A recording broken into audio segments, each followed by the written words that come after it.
Torn bridal ribbon. This soft white ribbon used during marriage ceremonies has been torn, thus destroying its delicate embroideries. One of the 3 remains of an unfinished ceremony, the wounds inflicted by a broken oath rarely ever find healing.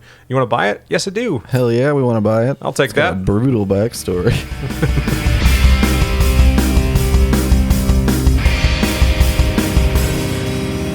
So, when was the last time that you committed blasphemy? Do you remember? Oh, I don't... What exactly is blasphemy? Is that just... I think it's anything that is, I guess, taking the Lord's name in vain. That's blasphemy, maybe? Or is that, do you think that's pretty light? Yeah, but people take that to mean if you say, God damn this, God damn that. I think that counts as blasphemy then, right? Sure, but really, the implication behind using the Lord's name in vain would be more akin to... The Lord said I should do this in his name, and so I'm going to do this thing. Even though you're lying, you know? That would be taking the Lord's name in vain. What's the implication? God? God, are you going to hurt these women? Maybe. They're not in any danger. They just know they can't, say no. Lot's wife was in danger. She didn't even know it. Yeah, I know a lot about... Hey, welcome back to Watson and James Don't Play. My name is James. I'm still Watson, believe it or not. That's the name of the show. I know a lot about... We're not going to get into any kind of religious debates. Let me be clear about this. We're playing Blasphemous today. And Blasphemous is a game developed by a Spanish team by the name of The Game Kitchen. That's the developers. And it was published by Team 17. They did a phenomenal job. This game is fucking cool. Hell yeah. But you kind of have to talk about, okay, what religion inspired the look and feel of this game? It's called Blasphemous. It's got to be Catholicism, right? That's got to be the main one. Yeah, because it's easy. They have the coolest imagery, I think. The most recognizable anyway, that everyone can get on board. Like you see a crucifix and you're like, I know what that means. Well, and they're also super influential, so anything that was influenced by them, you're going to see that influence run through it. You know? So to say that this was developed or I guess inspired by a great number of religions, probably not. I think it's pretty on the nose what it was inspired by. But in this game, it is... How do I slide? Some of the imagery reminds me of Silent Hill. Are you getting that vibe? A little bit, yeah. Getting a little bit of that in there. Kind of Dark Souls, too. It's like a lot of games that we end up enjoying. It's a kind of a cocktail of a lot of different things that we enjoy. Yeah, definitely that. That's what this game is. And I really like it. I've been playing it for... I have 8.5 hours in this game now, which is always a big deal for me because I don't really... You don't always go back to games. No, not really. Can't block that one. Oh, shit. Yeah. She's tough. Okay. She's going to get you, man. Yeah. When I was looking into like the enemies in the game, people were saying or asking how do you kill the ghost lady? One more. There it is. Yeah. And I go, you get good. You get good. You figure it out. You become that guy. Yeah, I can't help it. But there are a number of bosses in this game where I was like, wow, this is hard. So I'd look up the strategy guide or like someone else that played the game. And is it just people like you get good? No, to see how the game was played and see if I was missing something. Mm-hmm. I wasn't doing anything wrong. I just wasn't doing it very well. That's what I'm saying. You just got to get good. Got to get good sometimes. Every now and then I would forget that my character can block. And whenever I was reminded of that by watching someone else play the game, I was like, oh yeah, okay, you can do that. You can't block everything though. Climbing up walls, blocking. This game's got a lot of fun things to do in it. So this was described as... For one of these little guys. The game page, the store page on Steam. There's always tags on like what kind of game it is and things like that. Yeah, yeah. This was described as a Souls-like Metroidvania, and I'm like, that sucks. That's just a word salad. Right. It means something to me, but... Well, sure, it's a reference to like 4 different things. But if you're just like looking for a cool game to play and you see those tags and you've never played Metroid or you've never played Castlevania or you've never played Dark Souls or something from Software, that's not going to mean anything to you. So we were discussing before we started about a better way to describe this, and I think we came down to the conclusion that it should be like hack and slash dungeon crawler. I think that's a better description. I think that's the style. Yeah, I think so. It's a better description for like how to play the game if you've never played Dark Souls or you've never played Metroid or you've never played Castlevania. It's a hack and slash game. You've played that before most likely, and you've probably heard of what a dungeon crawler is. And you're going to be roaming through some dungeons. So, little platforming, little hack and slash, little bit of this, little bit of that. And I got to say, it's just delightful. It's fun to watch. I really like the way this game looks. Yeah, that's what I'm saying. I 'Cause like the design of it. I want to see a little more of what your weaponry is. What are you shooting? You've got a projectile too. What is that? I do. It's you can get different items that kind of assist you, give you different powers. And one of the things I can do is shoot that like disc of blood. Yeah, I saw that. That's I what think was it talking takes a combination of health and a combination of magic to use. about. Oh, all right. It's not a game. It's not something you start the game out with. Whenever So you start the magically game, take out your own blood. right? When you start the game out, all you got is this sword, baby, and a slide, and that's pretty much You it. gonna go get that stuff up there, or I'm gonna. you're just kind of farting around here? I am. I know. It's one of those games where it's kind of hard to talk and play at the same time, which is great that we're playing it on the show. Oh, it's a fantastic idea for playing. Don't worry, we still got 3 different Pinocchio adaptations to talk about. So, Yeah, what's that about? They keep making different versions of Oh, Pinocchio. man, it's been in the public domain forever. Like, came out in the 1800s. You know what I mean? They Like, just keep pumping them out, man. I don't really understand that. I guess it's fine, whatever. I want to watch the Pauly Shore version. That one I do actually want to watch. What? That's one of the versions. Tell me more about Pauly Shore's Pinocchio. All right, we'll get there. All right. Let's start with the Robert Zemeckis Tom Hanks version, where it's just a 3D render of the 1940s Disney movie, right? Okay. It looks like that. It's just not as charming. Oh, yeah, that sounds. It's weird. Sounds bad. It's weirdly in kind of uncanny valley territory. It just don't watch that one. Don't watch that one. The obvious recommend in this situation is Del Toro's version, which is beautifully and lovingly crafted in stop motion and phenomenal. You know It just what I mean? came out, didn't it? Yeah, It's on Netflix. yeah. Disney Plus has the Tom Hanks version. Oh boy. If you're looking for that one, Does Disney Plus have the Jonathan Taylor Thomas version? I believe so. They shouldn't. I don't see. You're like, you know what? Let's get rid of it. Let's pretend that one didn't happen. Yeah, I don't know. But I mean, the Del Toro version is on Netflix, and it's exactly what you think from a Del Toro movie. And JTT, he was hot shit for like a couple years. He was in everything, and then all of a sudden he's gone. Yeah, he's what you call a teen idol. He aged out of it, I guess. Yeah. Is he okay? He's I haven't heard fine. anything. Yeah, he's fine. That's good. I like when they're okay, whenever they survive being a child celebrity. Yeah, I think don't he's just want a little anyone to lower get hurt. key now, that's all, But from what I understand now, he managed his money well and does what he wants to do, and he's fine. Seems fairly well adjusted. Every once in a while they do one of those, where are they now? And he's always fine. He's like, I'm over here.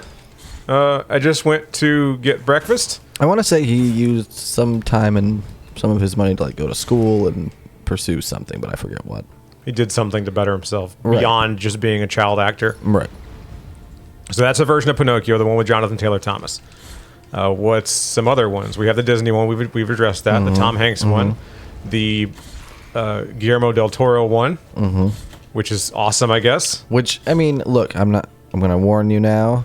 It's a Del Toro movie about a kid during a war. So it's going to be just as bittersweet and sad and moving as any of his other adaptations of that sort of material. All right. All right. It's Del Toro doing sad kids again. It's great. That's what he do, baby. It's great. Watch. Was it because Del Toro was a sad kid at one point? Surely he was. I mean, look at him. I mean, not just look at him, but look at his work. I think look at his body of work. I think he's drawn to the darker side of family life and some of the deep, sad emotions that come, some with just kind of inherently being a child, but other through circumstance. Sure. I got a medium bead of red wax, a sphere of accumulated crimson wax. Echoes of ancient prayers resound in its core, I ate a Baby Bell cheese earlier, and this is the remains. which also moderately reinforces your vitality, by the way. If you eat a Baby Bell, it will moderately reinforce your vitality. They don't say that on the packaging, but it is a healthy reminder that we know about it. I know your game, Baby Bell. You're looking out for me. Oh, there's lava everywhere. There is a lot of lava in this level. Okay, are you going to hurt me? Can you hurt me from up there? I bet you can. Do we know those things' names? No, I don't know what they're called. Yeah. Oh, they're the thing that killed me. Exemplaris excommunicationis. Nah, words. Butchered it. That's what I did. Latin's hard. It's almost like it's a dead language. I have passed the controller to Watson. Because this is right up your alley, isn't it? Yeah. This kind of shit. This is the kind of stuff that I would have spent time playing. You got High on Life also. That's a new one out. And I don't think a slidey thing. Did we talk about that on the last episode we did? I don't remember. We might have mentioned a little bit of it. I think you mentioned that it came out. It was on Game Pass, and it's also available for purchase right now. We're in the middle of the Steam Winter Sale, and it's on their top sellers, but it's not on sale. It just came out. I understand they're trying to get paid. I know how it works. There was a little bit of controversy around High on Life, and I asked you your opinion on it, and I think you said something like, "Oh, I don't care about that." Was there controversy? A little bit, yeah. So he used AI art and AI voices in the game. Oh, yeah, I vaguely recall. And when he was talking about the reason we're talking about Justin Roiland, by the way, and the decisions that he made with High on Life, using the AI art and the AI voice, he got some really weird stuff that he may not have, maybe someone else might not have thought of. So he's like, maybe this robot will think of it. And it did, and it made a really cool game. And people were mad because he didn't hire artists to help. He used a machine. Oh, right. And I go, yeah, this has been going on since the Industrial Revolution. It's called creative destruction, and I'm sorry, it's just the way technology goes. It sucks when it happens, but in the long run, nobody cares. It made life better across the board, and I think when it comes to things like art, they make the AI is making stuff that someone else is like kind of jealous of, if you will. Like, I wish I would have thought of that. Well, you didn't. This machine did. I'm sorry. It's interesting. I'll say that. But I'm not an artist, so I have whatever. I'm just the layman looking at the issue going, I don't see an issue. But again, I'm not directly affected by it. I see stuff pop up on TikTok and they're like, look at what would have happened if Thundercats was made in the 80s and it was live action, because it was made in the 80s. But let's say they made a Masters of the Universe type movie, but with Thundercats, and some artificial intelligence craps out some really cool looking art that I've never seen before. And I'm like, that looks like it was from a movie in the 80s. It looks like it may have come out in the 80s. So they keep saying, like, oh, AI art is going to put artists out of business. You know, that's kind of their argument. Okay. Because you can just you can have a script ready for something and then feed it to an AI and they'll crap you out some art, and then you don't have to pay an artist to do that, right? It's your art. Well, do you remember a while back there was that monkey that took a picture of itself? Yeah. And then it became a court battle because who owns the copyright to a photo if the monkey takes it itself? Turns out it's the monkey. The monkey owns the copyright? Yeah. Awesome. Which is pretty cool. I like it. I'm on the monkey's side. So that comes in and out of court every once in a while as like a precedent for other things. And one of the interesting things, I think, is that related to that case is this idea of AI art. Who owns the copyright for that, right? Is it the person who creates the AI? Is it the person who wants to use the art? Who actually owns the right to that image? Do you want to know what I think it would be? And this probably isn't correct, but just an outsider looking in. I think who owns the image of, let's say a person types in to the AI art, whatever. I don't even know how they work. Let's say they punch something into the machine and it craps that out. I think the person that punched the thing into the machine would own that piece of art then. Or do you think it's the creator, and that's the issue, is it the guy that made the machine or the person that worked the machine? I don't know. Spoiler alert. Nobody. Nobody? Okay. It's nobody. Oh. Nobody because owns you it? can give a copyright to a person. Right. You can't give a copyright to a machine. And since the machine made it without reasonable human input, you can't give it to the person who inputted, because if your argument is the AI generated the art, it's AI art, then that's who would get the copyright. So essentially what it comes down to is you can't copyright AI art, which is going to throw a whole different kind of wrench in all these people trying to do AI art and then copyright it and monetize it, right? Sure shut me up. So it's interesting. It's going to be interesting to see how it goes, moving forward. In the meantime, I tried out some of the AI stuff. Not the AI art. It's not my bag. My bag is writing. That's the thing that I like to do. I don't do it as much as I used to, but I enjoy it. It's something that, as I'm sure most artists will attest to their art. It's just something that they do, that they know how to do, and that comes naturally to them. Yeah. It's funny, every time I sit down to write something that someone wants me to write, for, I'd say maybe 30 seconds to 60 seconds, I'll stare at whatever machine I'm using, whether it be a phone, a laptop, a piece of paper, and I go, I don't know. And then all of a sudden, something will come to me, and I'll crap out 500 or 600 words. Yeah, it comes in. It just kind of comes in spurts like that. I tried out the chatbot the other day. I just punched something in. All right. And I said, I was playing this game actually. I said, tell me about what the video game Blasphemous is about, basically.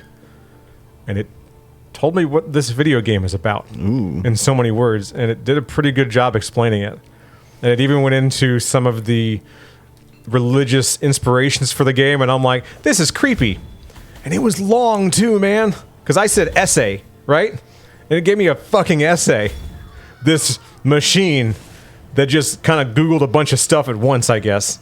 Yeah. And created some kind of document. Yeah, that's the whole idea, I guess, is that it's using all this computational power to just pull in data and then spit it back out.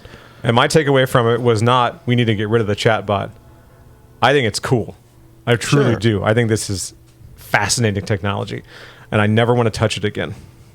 That was the end of that. That was enough for me. Just enough to spook you a little. I said that was creepy, and I'm not sure if I'm not sure if I'm a human being, because that thing, it said stuff that probably I would never have said. It would never have come to me, you know? Right. I was like, that's creepy. I've seen websites that basically are that for tabletop RPGs, where let's say you're a dungeon master and you want to set up a quick one-shot for your group, right? Uh-huh. You can say, let's say there's a tavern in this town. I don't want to come up with all the story of this tavern. You feed it a couple of basic things, and then it generates backstory and lore for that tavern. And then if you pick another thing, it'll incorporate them together, and it'll keep building out your world for you and weaving it together. As someone that using some of that similar technology, yeah. As someone that's run a D&D campaign, for whatever reason, I'm okay with that. But I think it's because I don't see that as writing to what I'd like to write. You know what I mean? That's not that. The tedium of coming up with fake words for things can sometimes be more of a hindrance than a fun thing you're doing. Exactly. Yeah. If I was presented with an opportunity to do that, and use your magic thing, you can hit them from a distance. I don't have any juice. You're out of juice. Yeah, no juice, baby. You might want to give yourself a health. Oh yeah, I'm gonna die. I think I would probably do that if I was running a campaign. Oh yeah, it looked super fun. Just because it would make my life a little bit easier. And frankly, more fun for everybody involved, because if you've played with somebody for a certain amount of time, you kind of get to know their patterns and like the way they name things and stuff like that. It's not just that. That would help keep it interesting, but also make it go by quicker for if you're making it. So here's the thing about being a DM that I don't think a lot of players realize if they've never run a D&D campaign before, is that you put all this time and effort into running is there an invisible wall here? Seems to be. Or maybe that orb. That was weird. Either that or the game glitched out, one of the two. Can you slide?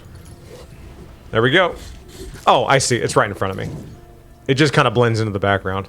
I see the wall now. Yep. Dumb. Anyway, so when you're writing a D&D campaign, you put all this effort into this world that you've made, and you have all these cool NPC characters lined up for your players. Yeah, you're populating your world. Yeah, that you want your players to meet. You go to play, and the players go, oh, we want to go the other direction. Yeah. What? Yeah, we're going to go over here instead. And you're like, fuck. It's like when I'm playing like Jedi Fallen Order, and I'm like, clearly the game wants me to go this way. But what's over this hill? And fucking nothing. Nothing's there because they're like... the game's like, you weren't supposed to go there. Right, we put an invisible wall there because we don't want you to go there. And the issue with saying to your players in a D&D campaign, there's an invisible wall there, it ruins the experience. It really, it's a rookie mistake. You should never do that. So I think the way to alleviate that is find one of these AI chatbots, say, crap out a world for me, but also... I know who my essential characters will be. Give me some other ones that are at least interesting. Right. Give me some backup plans. Right. So there's the idea that you come up with, right? And then you go to the AI and say, cool, this is what I have. Make some more stuff. Well, and I think any DM worth their salt is going to use that to their advantage and make it more fun. Right. You know what I mean? Is going to incorporate anything like this into something cool. Let me through. Let me through. All right. Nope. I got to come back, I guess. I guess, I guess you got to come back. You got to come back. Go this way. What's down here? Dude, hit the... All right, there we go. Down the scary fucking elevator. Are you in Deathclock's hideout? Is that where you are right now? Yeah, this is where I am. It's interesting that you would notice that, actually. This is... Remember the game Slain that we played? I do. Reminds me a lot of that. Mm-hmm. I don't want to slam Slain by saying that this seems like a slightly upgraded version, but this seems like a slightly upgraded version. This is absolutely what they based Slain off of, because I think Slain came out after Blasphemous. That makes sense. Torn bridal ribbon. This soft white ribbon used during marriage ceremonies has been torn, thus destroying its delicate embroideries. One of the 3 remains of an unfinished ceremony, the wounds inflicted by a broken oath rarely ever find healing. You want to buy it? Yes, I do. Hell yeah, we want to buy it. I'll take It's got that. a brutal backstory. All right, I bought all the shit from that person. Hell yeah. I like this game because you don't lose your money when you die. Oh, What- that is nice, yeah. What happens is these markers pop up every now and then, right? Or whenever you die, a little marker pops up. And you take negatives then as you're playing the game. I think you lose a little more health if you don't go and get Retrieve that it. back. Yeah. So I better go get that back. That'd be a good idea, So yeah. there is a punishment for dying in this game, but you don't lose all your money and you have to go get it back, because I think that would make the game not a whole lot of fun. There'd be way too much backtracking in a game that already consists of a ridiculous amount of backtracking. Right. So let's backtrack a little bit, shall we? Can I go... What's the fastest way to get up there? But that honestly, way. as far as dungeons go, this doesn't seem frustrating. It's not. And even just a little bit that I played, it wasn't tedious. So the way that I kind of play the game is I go to the map, I look for doors that I haven't gone through. Mm-hmm. If the room is finished, I probably saw everything there is to see. Right. And I move on. You can kind of just check it off pretty quickly as you're looking through. Just the signs of a well-made game. They're like, no, you don't need to come back here. You can if you want to, but you don't need to. And we're not going to make it seem like you have to, because we didn't tell you didn't have to. Mm-hmm. It's a good game. Solid, man. Solid game. So we talked to Pinocchios and all Yeah. the ridiculous ones. Also, seek out the Pauly Shore version. It's got Napoleon Dynamite doing the voice of a horse. Okay. It's insane. It's just ridiculous. You At know least that- go watch the trailers. You know that guy that kind of looks like a looks like a horse? Let's get him to do the voice of a horse. And he's like, whatever, man, it's a paycheck. Okay. barely disguising his voice. Just barely. Guilt And fragment. That's what we have to recover. this is where I got to. This is where you got fucked. It happens. Happens to the best of us. And there's one way over there. So that's where we're headed next. So other than that, I did just watch The Glass Onion, the new Knives Out movie. Yeah. I never saw Knives Out. Am I missing out? Is it good? I like a good whodunit. Okay. I like a murder mystery. Do you like that kind of thing? Yeah. I like Clue. Is it like Clue? It's like a modern day Clue. It's the best thing I could probably Yeah, describe I'd it watch to. that. I'm sure it's great. It's fun. And the cast is fucking stacked, isn't it? Stacked cast. It's people you like doing a fun murder mystery. So I watched the new one. Did you see Ben Shapiro's reaction to it? I saw it yesterday. I don't know what it is verbatim. I'm going to go find it. Fuck it. We're going to find it and put it on the screen. But yeah, he So essentially... yeah, in front of you right now, you see what Ben Shapiro says. It's And- deceitful. It's deceitful to write a movie where the first half of the movie is different from the second half of the movie. And Ben, even if you deleted it, I mean, it's on the internet forever. Somebody screenshotted it. And most of the social platforms I'm on are clowning you for it, so I'm sure it's floating around still. You fucking clod. You idiot. Yeah, he's never seen not even just a murder mystery movie. He's never seen a movie before. He's never seen a movie. Like if you're gonna be mad that the writer of the movie misled you, there's this little movie with Bruce Willis called The Sixth Sense. Does he get pissed off every morning when the sun comes back up? Right? He's like, there it is again. God damn Deceitful it. sun, where were you last night? It's fucking insanity. It cracks me up. It's such a weird thing to be mad about. Unexpected too. That's why I'm like, this has got to be trolling, right? He's got to just be a parody of himself by this point, right? I hope so. No one can sincerely be saying these things. You never can tell. You know, never can You tell. never know where the person ends and the personality begins. Yeah. Because I'm sure he's just a normal guy, off camera and off Twitter. Maybe it's all persona at this point. Maybe he can't separate it. He can't. He's just this is who I have to be now. I feel like you'd almost have to commit to it at a certain point. Yeah, commit to the bit, but like turn it off. You know? Can't do that when you're going to Starbucks and everybody knows who you are. Yeah, that's how it starts. Is you go, okay, well, I'm turning it off. Unless people see me outside, then I'll have to kind of slip back into it for their sake. And then before you know it, you're trapped. There you are, talking fast in the Starbucks line, yelling at some girl that you disagree with the way that her name is spelled. Idiotic. Right, you're the anti-barista. You're the person that everyone hates. I don't want to be that guy, man. It sounds so fucking tedious to be reviled by the majority of the population. Yeah. And I don't think I don't even think that the people that support Ben Shapiro like Ben Shapiro. They're just in too deep, just like he is. They're like, we have to say these things because we'll lose. We won't be able to save face. I don't fucking get it, man. Oh shit, that's the right bumper is what we need to use. And that's why we play video games. Right, it's easy. I don't have to think a whole lot. Make fun of the new Pinocchio movies. It's it's not that deep, and it doesn't have to be. I'm getting past this. All right, You're gonna. I'm get gonna past have this. to, man. I'd say hit the ghost first.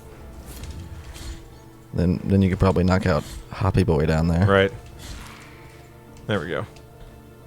Can you just get away from me? Do your magic thing at her when you get up there. You got some juice now.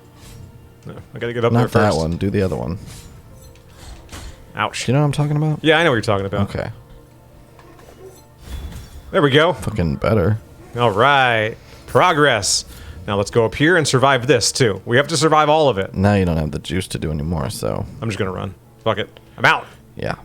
So tell me about it. What's it about? Can you give me like a brief synopsis of The Glass Onion? We still have a little bit of time. Oh yeah, we got time for this. All right.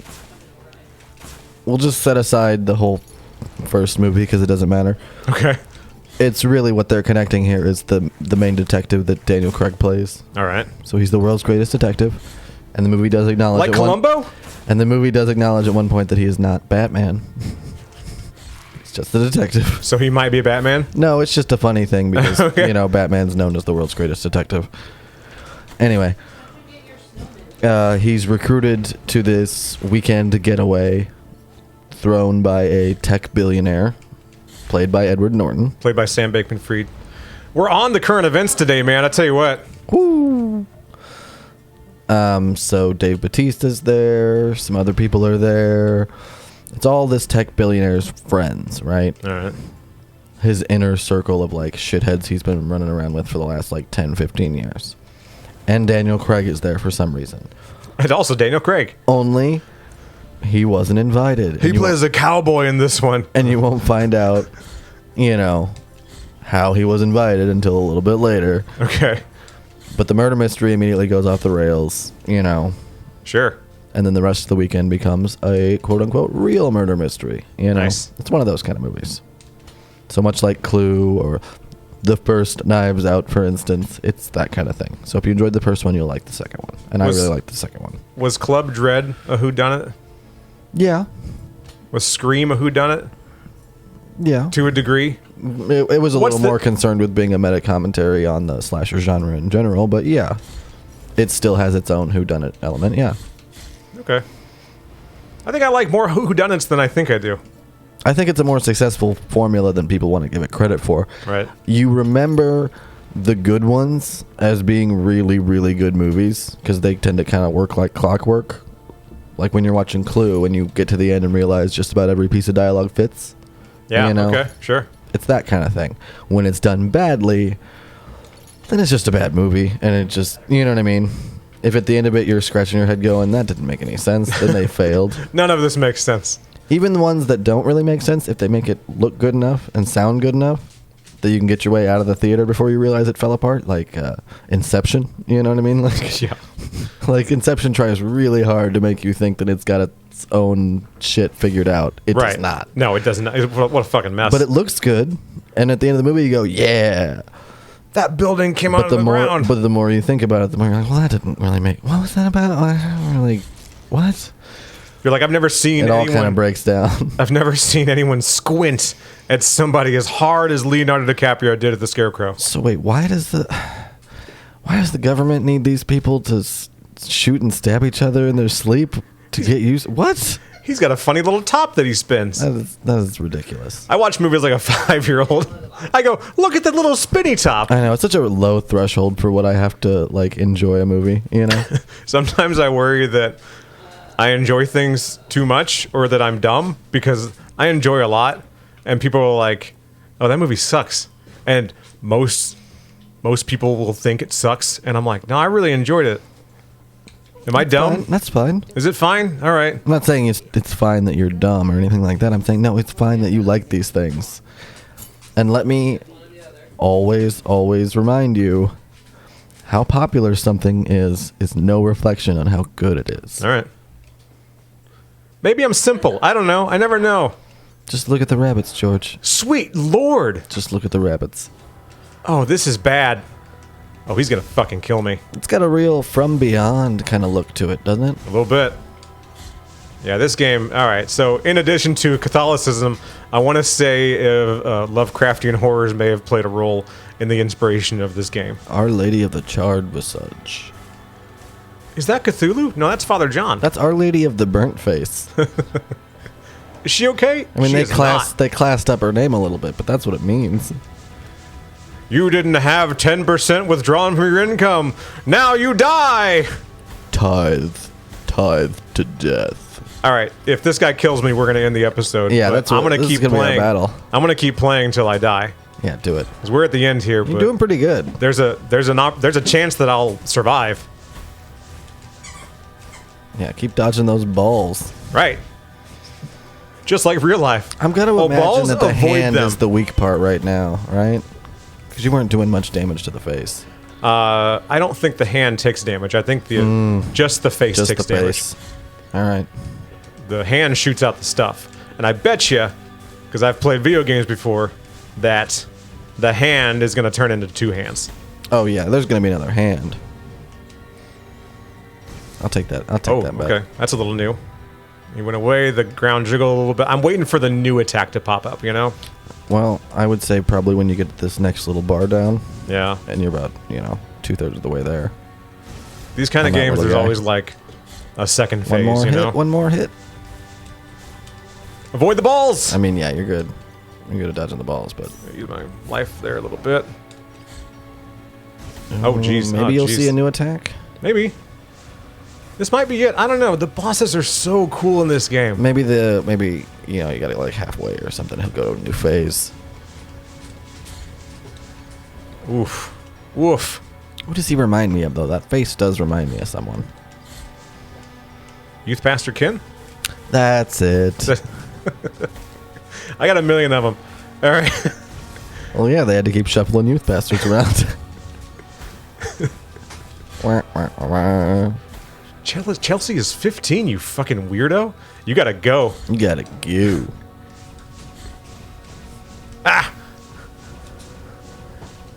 So focused right now. I haven't beat a boss in one go yet. This lady refills my health every now and then. If it gets low enough, she's like, I got you, homie. Oh, really? Yeah. You can ask for her help before the fight starts. You can decline if you want to. I don't have anything to prove. I just want I don't to... have anything to prove. I'm just like, yeah, I'll take your help. It's fine. I gotta figure a better way to do that. Yeah. I'm thinking you just gotta get under them. All right. Just kind of got to go with the flow a little better. Because you're kind of bobbing and weaving. If you gotta get under them. You got to get under, dog. Come back. Because here it comes again. This one? Oh, Yeah. yeah. Yep. Yeah. Well, that's just a big, crazy laser beam. Okay, That's the the one. balls. That went all right. Could have gone better. I got hit once. You've done much worse at that. That was pretty I good. am That was out pretty good. of life. Oh. Uh-oh. Well, you're out of life. He's about halfway. So, good luck. You're right. Good luck. Come those balls again. Can you slide? Can you do a That's little- it. Thank you. Is that Yep. what you're missing? That's what I'm missing. You kind of forget. Sometimes you forget your abilities. Not you personally, I just mean, yeah. All right, so in now- these fights. Now there's 2 hands. You should be okay now, right? Yeah, I'll be fine. He's about to, Oh, jeez. about to give you a handy of a lifetime. Oh, there it is. Slid right into that. That's the one, baby. Get back, get back. Heal me.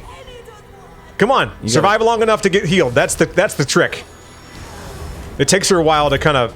All right. That was helped close. You. She helped She you, did. though. We love her. She was nice.